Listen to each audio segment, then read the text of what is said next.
How would you, if somebody first came to the keyboard, what would you make them do? I used to teach a class like that. It was a keyboard lab, and I taught a class, technically, legally, it was on figured bass, but it was really on Partimento playing. And we tried, somewhat like an immersion foreign language class, we tried to hardly ever say anything. So I would play like a 3-note pattern, and then I would give the students a model response. So if I could go do, re, mi, they could go do, si, do, right? And then we would work on variations of that. We would develop a middle voice, and those people would play that and do some variations on it. We just slowly worked up a knowledge of, you might say, stimulus and response. If you hear this pattern, do this.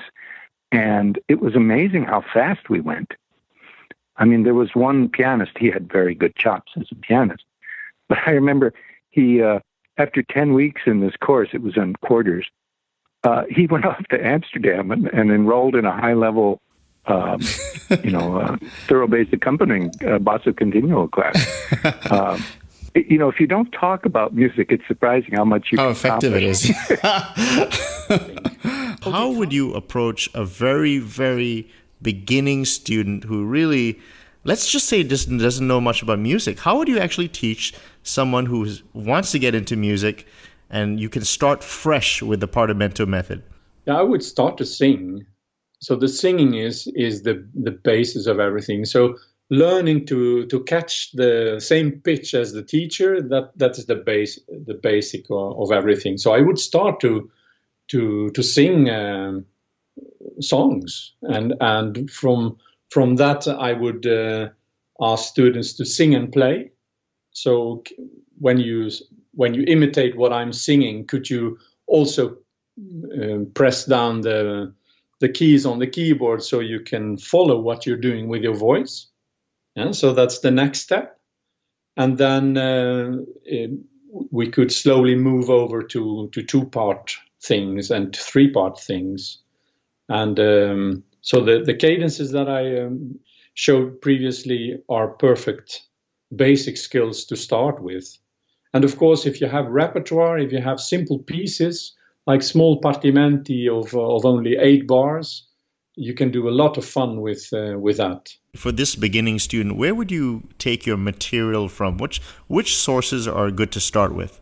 There is so much material. So what I try to do is I try to distill first the kind of methodological structure. So what do I want to start with, and how can I continue? So I've done a lot of investigations in the construction of the curriculums, what to do first and what to do right. So that is I think a very important thing. The best material available is actually Robert Gjerdingen's website, where there are a lot of pieces, Partimento pieces, but also solfeggi. So there you have a good collection of stuff to start with.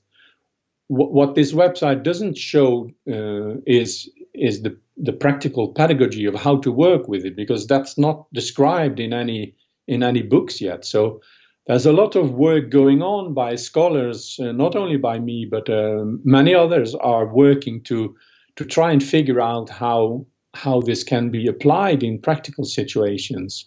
So I think maybe in 10 years there will be a few books where you can read how it could be done practically. You are also an educator. In addition to being a wonderful performer, you teach Partimento as well, and you teach students. And I wanted to get your advice on how to learn this art, this craft, and perhaps maybe we could take it from the very first baby steps.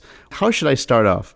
If I think about my role as an educator, I would say the separation of different aspects in teaching music is the first step I would not do anymore. What I want to say, when we go and have, when my 11 years old daughter, for example, has her piano lesson and she learns a piece, when we practice together, I try to explain to her the different aspects when you learn a piece, that harmony, and you have patterns that repeat, and you have a structure, a cadence.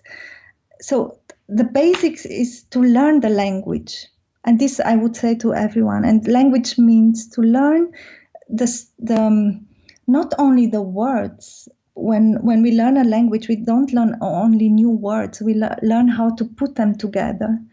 And I have the feeling in today's education, early education also, especially when children learn only to play a piece, is a pity, because they could learn the structure of a piece very easily, and they could learn where the cadence is, in which tonality they modulate, and so on. That's what I would advise everyone, actually, to learn the language of the music of the time. Is there a collection of Partimenti that you like to use for beginners? Yes, when I do some master classes, for example, I like very much to use Durante's Partimenti, and I find Durante a very, very good key of entrance. Why? Because he has, not only because he has his Partimenti diminuiti, which are very useful. I will explain what it is, but his Partimenti, they are not too long, many of them. They modulate, and they are very clear in conveying the language of the time. And apart from it, you have, for example, of course, this can be argued that his collections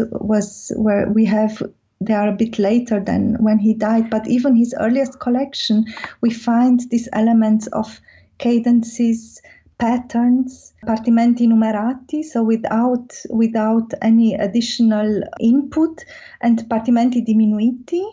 The diminuiti, he shows you how you can do a bass line, how you can do different bars from a Partimento.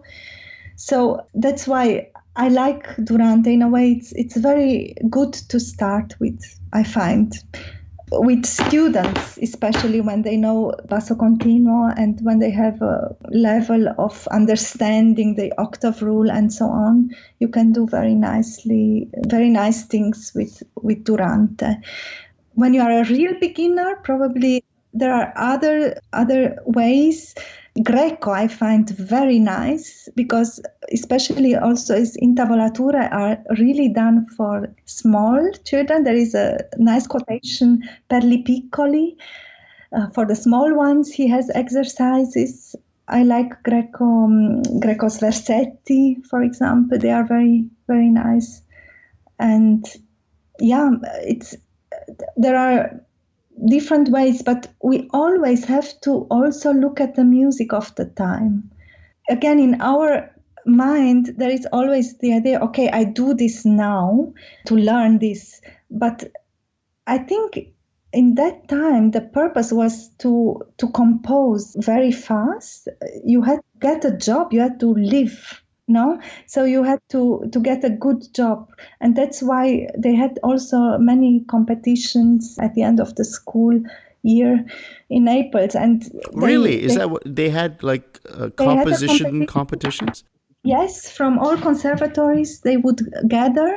They had to compose, and it was an open concert where they played the pieces of these composers. For example, Paisiello, we know he composed a small opera for his last year. We don't have the music anymore, but it was, the competition was very high. So these students learned with solfeggi, partimenti, disposizioni.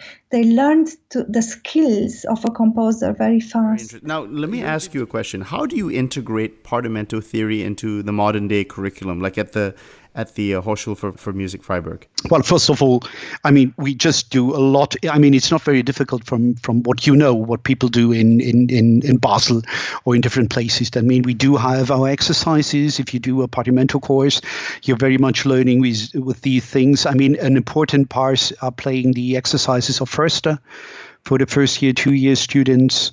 I mean, it's quite a time ago that I did these things. I will very often see that my students are very, very refining and working on these methods. But we do a lot of these improvisation exercises. I mean, introduction, regular l'ottava, then doing a lot of the sequential models. I mean, schemata, etc., etc. So, I mean, I think not very different from what I do in Basel or in different places. What we did it for quite a time. I mean, it's not 20 years, but nearly 20 years. No, 50 years. And this is it based around Fenaroli, or do you use other teachers as well? Very much as other teachers, even going into late Romantic, taking from Louis Tuile, taking from Cornelius, taking from Forno. So we do really make Scarlatti. We make from this fantastic choice we have by a lot of work of a lot of fantastic scholars. This is really changing, and we're looking for the best exercises we can find, best in the sense of most pedagogically fit for the purpose. Do most of your students come to you knowing nothing about Partimento? Yeah, at the beginning, yes. It depends. If, of course, nowadays you must see I changed to the management, but I would say in the last years where I took students, or I still take doctoral students, I mean, these are very well informed. And today, what you can realize, if you take master's students, for example, and they come from Basel, they come from Bern, they come from different school, they know, of course. It's not common everywhere, of course, you can't say, but the certain centers that you have there, it's quite well known. Fenaroli mentions using books 1, 2, 3. Is that something you use? What are you mentioned best exercises. Can you give some examples? Well, the examples I was taking very much were examples of the first book of Fenaroli, of course, very much, and beginning with the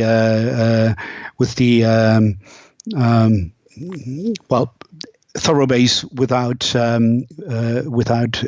numbers, and then very much I was beginning with doing the which is very important. As I told you, I was really working at the beginning of my career. I was really working to the first book of Förster, which I think still is one of the most fantastic pedagogical works done in the 19th century. I don't know if you know them. The Beste Lage. I mean, where to learn how to. Tell me about them. Well, these were the exercises of Förster, which I think is perhaps for me one of the best examples of pure Viennese style. And what's so special about him is that he's putting in a very strict idea of the functionality of chords. At the same time, he's connecting this very much to what he calls the Beste Lage. That means the best position. So what the upper voice has to do, what's a question of voice leading, and this combination of chordal and harmonic organization in relation to the voice leading of the upper voice is what his whole work is about. And this is just fantastic to tell people that to make a good melody, you do have to make a thorough analysis, because what he does very well, as you can find also in the exercises of Handel, you look at a bass line and you don't understand the form at the first sight. You think what's about. So what you're modeling, you're giving a structure to this bass line by a certain voice leading in the upper voice, and this is what this work is about. I mean, it's a fantastic introduction into, first of all, into the theory of Arabic numerals at one time, and at the same time of an introduction about relation of voice leading and harmonic progression and bass line. How would you advise somebody to learn Partimento? Simply following the books. which were made just they took by hand the student from the very beginning to the proficiency level. So, for instance, Fenaroli, it's not musically that great thing, but it starts from the very beginning. So I really normally start with that, with the scales, and then with the cadenzas, and then with the first exercise. And then when the student is more able to do things, I can pass to more difficult partimentos of Durante, of Zingarelli, of Alessandro Scarlatti, of Mancini. Oh, okay. So you're saying that those would be more difficult. Yes.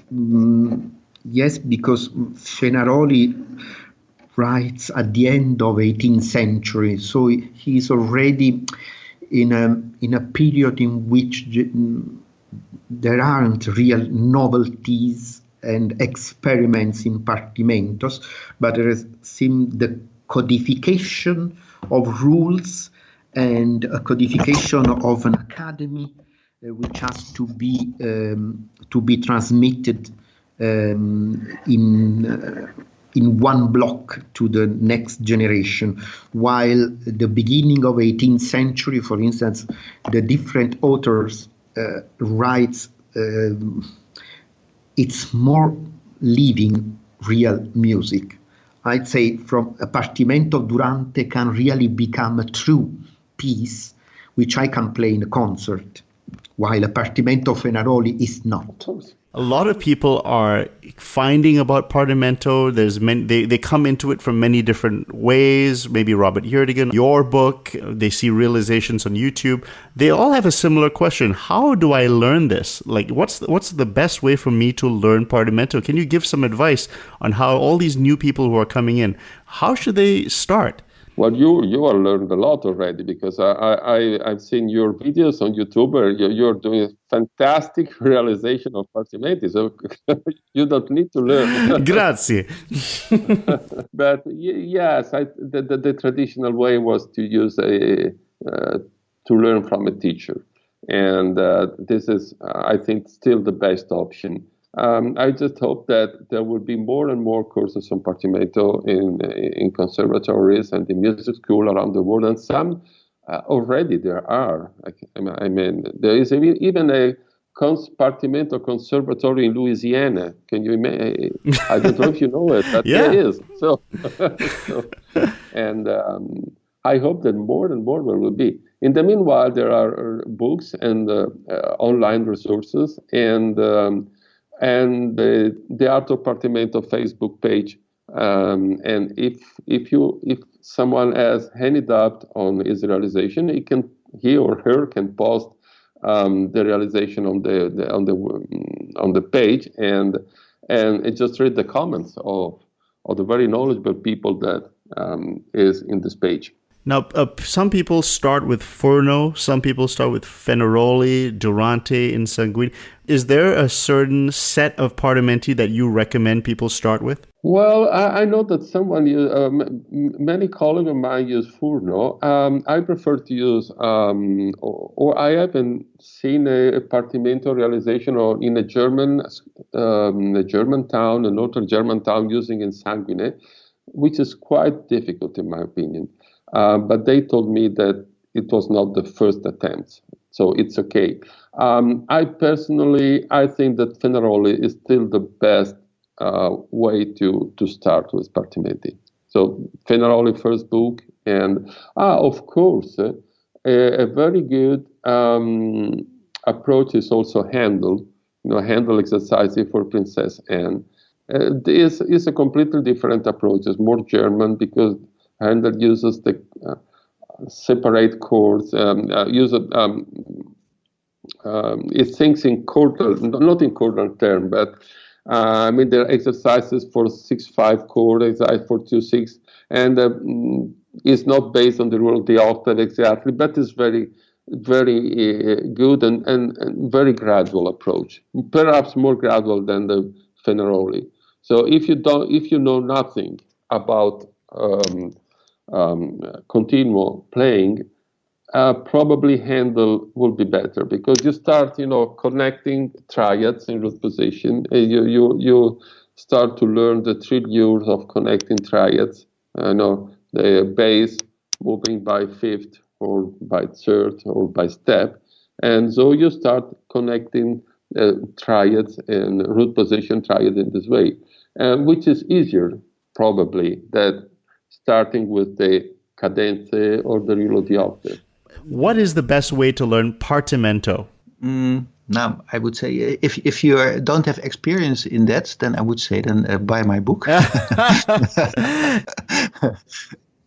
Because I think that at least the first 5 chapters, if you read them, that will be a nice introduction to the easier Partimenti by Veneroli and Durand and others.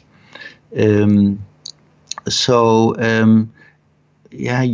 need some experience before you start with those Partimenti in understanding the patterns, and of course each Partimento book or each Partimento collection has its own so-called regole, or at least many of them, in which very shortly some important issues are explained, not in words, but just in note examples.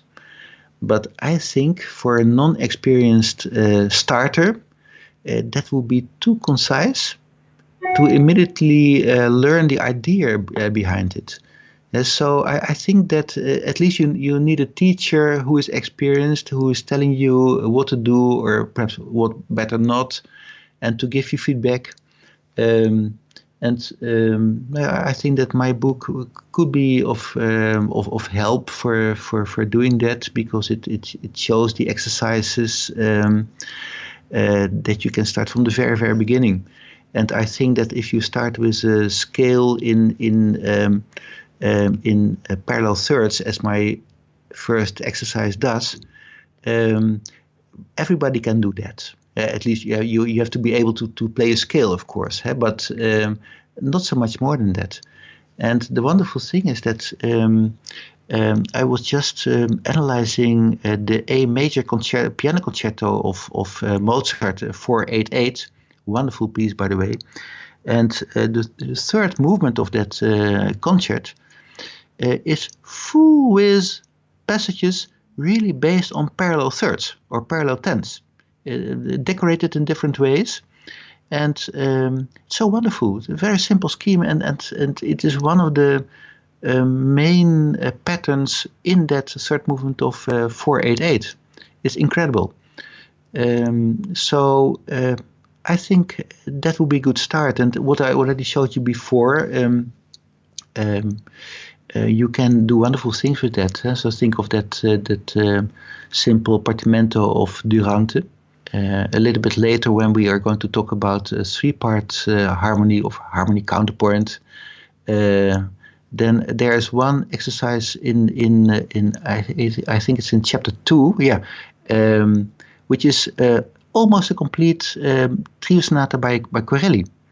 And I only left out one thing I remember, which would be too early in the method, but it's just actually a wonderful piece. It's Corelli, and you can do that with 2 months of practice.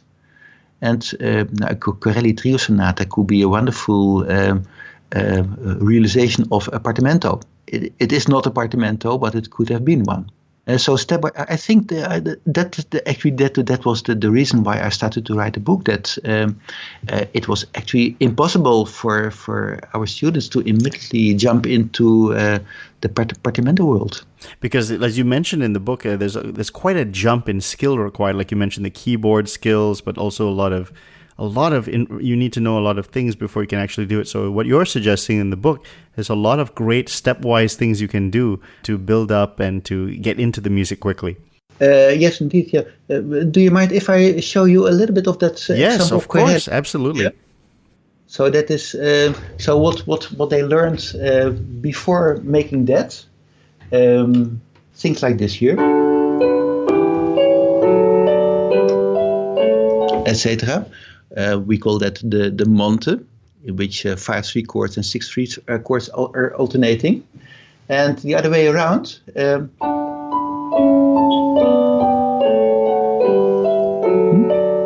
that is what I call the 7/6 faux bourdon, based on a dissonant treatment. And we had some other patterns comparable with that. And think of, let's say, lesson or 7 or 8. So in November in the first year. And this is an exercise that my students did. It sounds like this here. It's Corelli.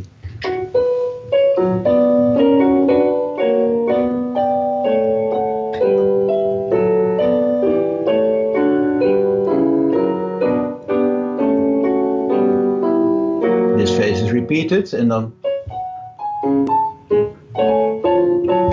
etc. etc. So this is, I think this is quite good music. And but this if you would only have the bass, then you would say this is a perfect Partimento. Okay, so how should somebody start? Well, I mean, I think they should start by having an appreciation for the type of music that employs these strategies, and I think that's sort of a given for most of the people who are interested in learning counterpoint. I don't think there are people out there interested in learning 18th century counterpoint that don't like 18th century music. I mean, it starts with, I think, truly a desire to understand how this music is put together. From there, there are different approaches you can take. I think for myself and a lot of music students, we're not, at least.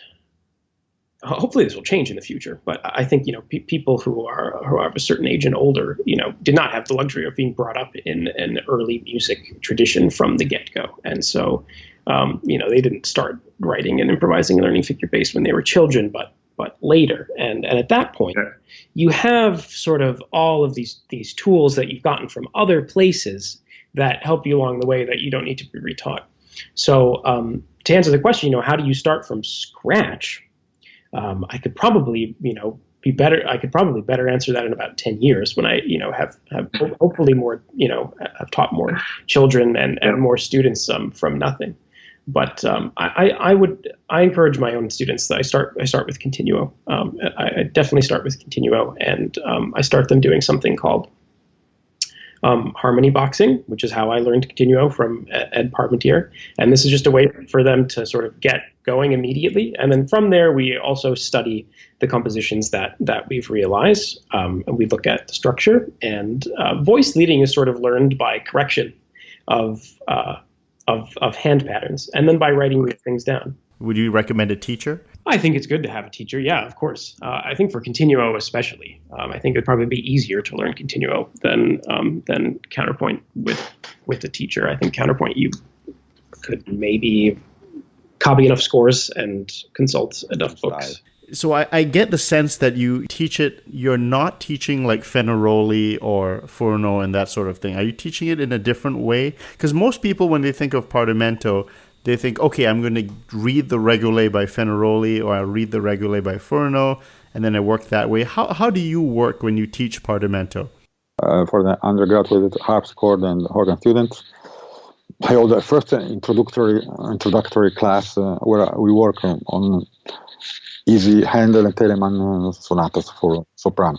And I introduce at the first the rule of the octave, and we work on the construction of its various chords. From the very beginning, I try to increase my students' awareness of the intervals above the bass, as indicated by figures, by numbers, and I insist on dismissing and forgetting the theory of fundamental bass and of the inversions. This is one of the most important things, because very often they arrive with a normal, standard, modern harmony classes with post-Rameau theories that are completely not important and also confusing when you improvise, I think. We then work on the progressions of descending fifths, we make some exercise on the use of the ninth, or the fourth, the seventh. We work also on the construction of the cadences. This is one very important thing. Then we moved on the accompaniment of the sonatas, but in a chordal way. So you're using Handel and Telemann. Do you use any other partimenti? No, at the beginning, no. I write some partimenti for the progressions, but the last times I use the Libro per accompagnare by Padre Martini from Bologna. Ah, okay.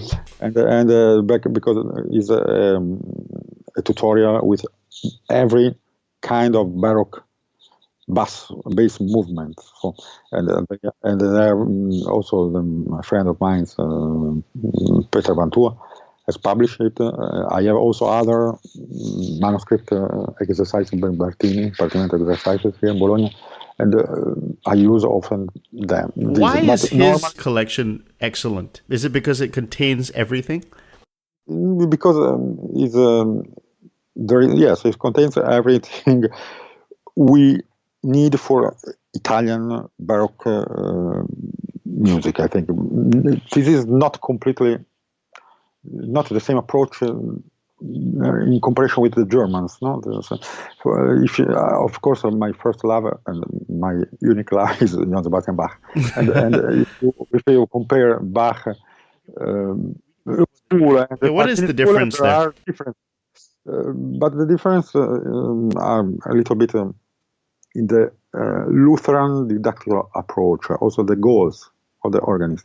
The Catholic organist from Martini age has to play continuo with voices and instruments, has to improvise short verses between the Gregorian chant, and but also this improvisation of verses, that was the job, the organist job, was in the big churches was not so important, because you play mostly continuo with voices and instruments in the big churches. So the Lutheran organists had to improvise or to a prelude between the singing of a choral. So they developed much more the sense of cantus firmus in the soprano, in the treble. And so what for the French became the chant donné, canto dato. So they worked on the soprano lines, and they used the partimento with multiple basses under the soprano in order to build the accompaniment of the choral music. Okay, so now the last section of the interview, I want to talk about teaching Partimento, and you're a very experienced educator, and I really would love to know how you teach Partimento. So basically, what is your recommendation for somebody who wants to start learning Partimento? What should they do? Oh, yeah. First of all, I have to mention that I had two great occasions to teach Partimento. The first one was in Frosinone Conservatory with some students of musical pedagogy. It was quite interesting. And after that, when I had to teach paleography, musical paleography at Berry Conservatory, and I taught Partimento to students of piano mostly, but not only, of choir conducting too. Perhaps I think that the best solution is to use Fenaroli. I think that it remains the most gradual, and obviously the Durante collection is really beautiful, astonishing in some sense, but Fenaroli I think is more pedagogical, more and follow simply what he says. I know he say not a lot, but the words are really few. Yeah. But in his exercises, you can find a lot of.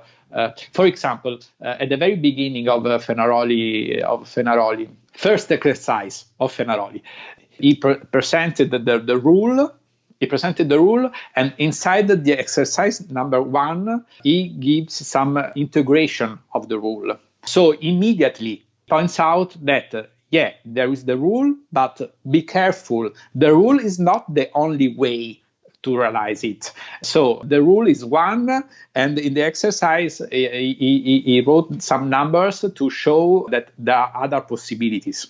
So immediately you are put in a way of thinking that is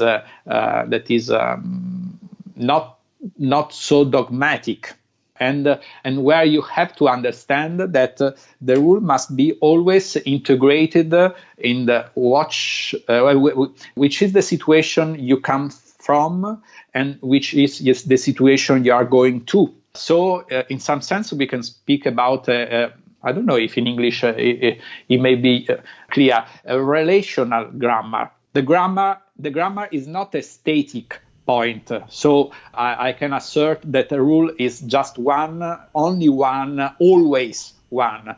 But the rule may be interpreted according to which is the path I'm going in. And this way of thinking of all the maestri is not only by Fenaroli, but Fenaroli is really curious. Exercise number 1, he has ended to present the first rule, and immediately it seems to contradict himself, because I imagine the student saying, but he said differently. He said now differently, and now he presents me another thing. Why? Let me leads do the to first a exercise. question, which is, for all these gaps and lack of words, is it good to get a teacher to help guide you? You have to think that for Italians, the real treatise, the real book, was the living body of the maestro. So all the collections that we have, it's only in some sense, sketches of things that must be filled in by the voice of a real maestro. This was one of the reasons that. For example, if you look at the French tradition is really a book-orientated tradition from Rameau and until present. Big treatises with hundreds of pages of descriptions and so on. This was an element totally unconceivable from in the Italian tradition, because treatises in Italy were for amateurs. In the 18th and 19th century too, the treatises were mostly for amateur, because the professionals were trained directly from a maestro. You have to think to another mentality. Music was mostly involved in the craftsmanship. So may I to learn to, I don't know, to become a plumber from a book. Nice. Learning to swim from a book too. It's not possible. It's a practical professionalism. So it's not possible to really learn it. I can give a glance. I can have an idea, but I cannot really to learn it. Like to paint. May I became like Tintoretto, like Caravaggio, learning from a book. It's totally impossible, obviously. It's totally impossible the same anyway. But so this was the kind of mentality. To learn music, you need a real maestro, a living maestro, not a book. A book is not useful in this sense. How do you teach Partimento and schema? So I really love using the IJzerman book.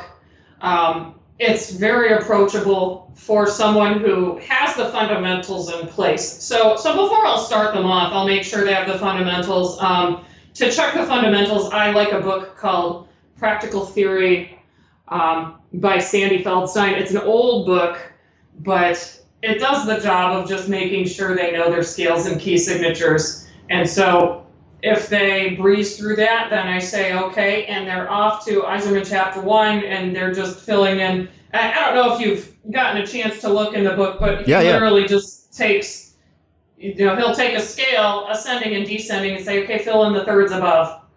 And then he's zoomed really far out in these skeletal structures that they will be learning. So we do that. Now, I have also had students who, if they have some experience and they're already composing, we'll go in and so I'll actually put them straight into Gjerdingen and say, here are these schemata that he's outlining, and maybe if they've included one or two in a piece and maybe it wasn't fleshed out quite right, we'll actually go into the pieces and sort of experiment with the different schema variants as they're a little more stylistically idiomatic. So it depends on the level of experience the student has. I tend to work with a fair number of students who have sort of limited piano experience or limited musical experience, and we stick pretty close to the IJzerman in that case. So we really make it kind of a heavily written approach if they don't really have the chops yet to realize stuff at the piano. Now, good pianists will start going in and realizing stuff. I love the really short Matteo Partimenti because they're like maybe 8 bars. So he's got, if you go on the IMS LP, there's like Il Piccolo Basso, and they have these cadenze, which is just these sort of short ones, and then they go into a longer partimento. I mean, my pipe dream is that the cadenze will just be collected in their own volume, and then we can sort of throw those at kids. And they're very interesting. Yeah. And so I think there's a critical edition coming out very soon. That'll be typeset, because I hate manuscript copies way more than someone who studies historical composition should. Yep. So maybe just my collaborative pianist upbringing, and the one time I had to read a handwritten transposition of a Handel aria, like playing for a new-to-me professor. And so I don't really like reading from handwritten copies, but that will be coming out very soon.